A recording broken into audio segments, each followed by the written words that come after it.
Hi guys, how are we?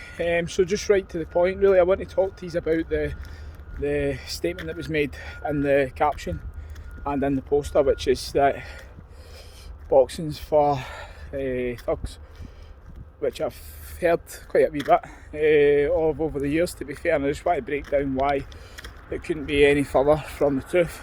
So I think the general misconception around this is that boxing's a violent sport, which I get. One thing I try and always say to clients is only, or individuals, it's only really 5-10% of a boxing club or a fight gym is actually, members are actually going to go on to compete anyway. So the best thing we can do is look at the other 80-90% of people and what it does for them. So first thing that boxing is going to do for you is teach you respect. I used to be in fights all the time at school throughout primary, and then my teacher took me to boxing, and I've not been in a fight since, basically.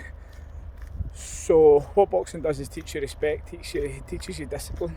Sometimes you need a wee bit of humble pie, and that's what boxing can do. I've seen boxing humble the biggest of bullies and turn them into something a lot more beneficial for themselves and the community as well. So I think that's the first answer. The second one is boxing will give you structure. One thing I didn't have when I was younger was much structure, and I think that's why a lot of younger kids start to get themselves into bother. It's just because they've got nothing else to do, they've got no structure, they've got no purpose in their life. So I think a parent or even an adult signing themselves up to boxing, this is something that's going to be beneficial. I think if you're just wanting your wee one in front of the Xbox all day, which does get them out of here, but doesn't really do much in regards to investment for them. Third thing, which is when I got a wee bit older, finished high school, I remember being told that boxing was never going to do anything for me at all, and it couldn't be further from the truth. We've built a business out of boxing. We've got over 8 to 10 coaches and staff members at the gym that are able to profit off of that as well.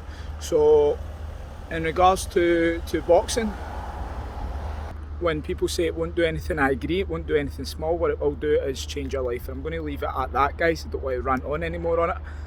I want you to try and think about that, put it into perspective. And the last thing that I'll really comment on in regards to boxing being a violent sport, like I said, certainly at top level it is in regards to professional boxing, but for the vast majority of people, even if you box amateur, it's a completely different kettle of fish altogether than professional boxing. And to be honest, for the vast majority of you, 80-90% of you aren't going to go on to box anyway, so that's not why you should be looking at boxing. You should be looking at it for the tools that it's going to give you in everyday life, and that's exactly what boxing will do and has done for loads of individuals and loads of communities. It's changed their life. I'm going to leave it at that, guys. Have a good one. I'll speak to you all soon.